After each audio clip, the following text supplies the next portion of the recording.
Les activités langagières du CE-CRL, c'est le thème de la vidéo d'aujourd'hui.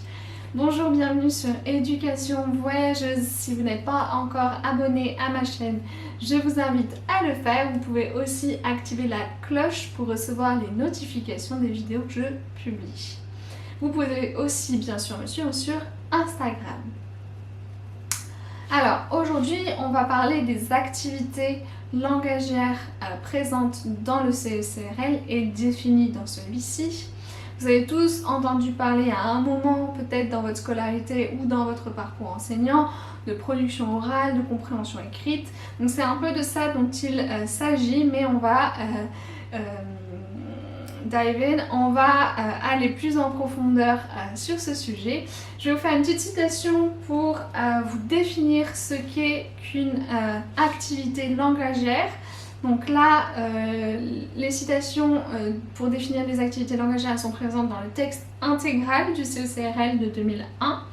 Par contre, quand je vous parlerai des activités langagières et que je vais vous les énumérer, là on aura affaire au volume complémentaire de 2018, puisque je vous l'ai dit dans la première vidéo, puisque j'ai fait des vidéos sur le CE-CRL. La première parlait de ce qu'est le CE-CRL, la deuxième les compétences du CE-CRL et la troisième des niveaux du CE-CRL. Et aujourd'hui on passe aux activités langagières dans le CE-CRL, et la version de 2018 met à jour la version de 2001.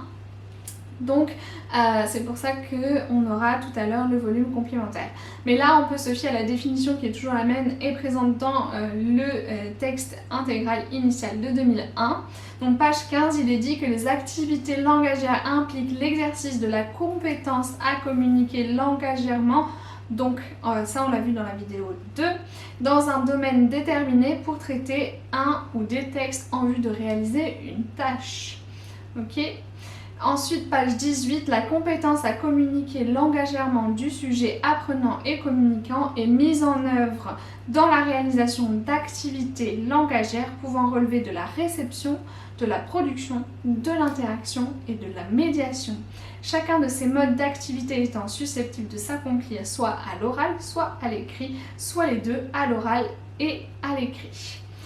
Donc, les activités langagières, ce sont les activités que l'on utilise, que l'on mobilise pour communiquer langagièrement de manière efficace. Les activités langagières, je vais vous les énumérer. Elles sont présentes, donc comme je vous le disais, dans le volume complémentaire. Et elles sont donc, comme la citation vient de le dire, réparties en 4 catégories. On a les activités de réception, les activités de production, les activités d'interaction et les activités de médiation. Donc on commence avec la catégorie des activités langagières de réception. Donc dans cette catégorie, on a tout ce qui est la compréhension générale de l'oral, la compréhension générale de l'écrit et la compréhension audiovisuelle.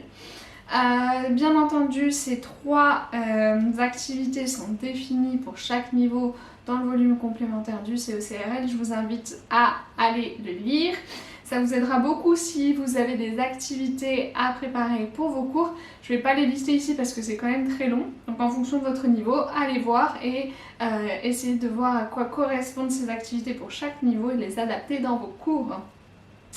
Au niveau des activités de production, on a la production orale générale et la production écrite générale.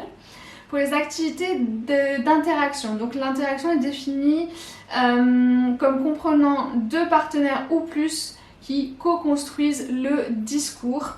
Donc on a l'interaction orale générale, donc typiquement quand on converse avec quelqu'un, l'interaction écrite générale, la correspondance par lettre par exemple, et l'interaction en ligne générale, donc là tout ce qui va être de l'ordre du chat par exemple. Ensuite, on a les activités de médiation. Donc la médiation, elle est définie comme ceci. Dans la médiation, l'utilisateur apprenant agit comme un acteur social créant des passerelles et des outils pour transmettre du sens, soit dans la même langue, soit dans une autre langue. Donc ça peut être à la fois l'explication ou la traduction par exemple. Là, on a 3 activités. On a la médiation des textes, la médiation des concepts et la médiation de la communication. Des textes, ça va être la traduction par exemple, des concepts, expliquer les concepts, et de la communication, essayer de faire comprendre par exemple les implicites, les références culturelles, tout ceci.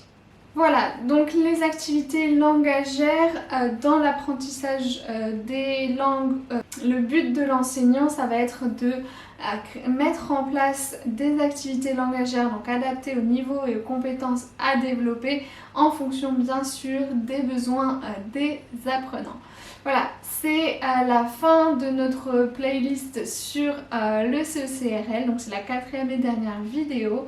Si vous avez des commentaires, des réactions, n'hésitez pas. Si vous avez aimé, mettez un j'aime, comme ça ce sera diffusé, peut-être proposé à plus de personnes. Je vous dis merci et à bientôt.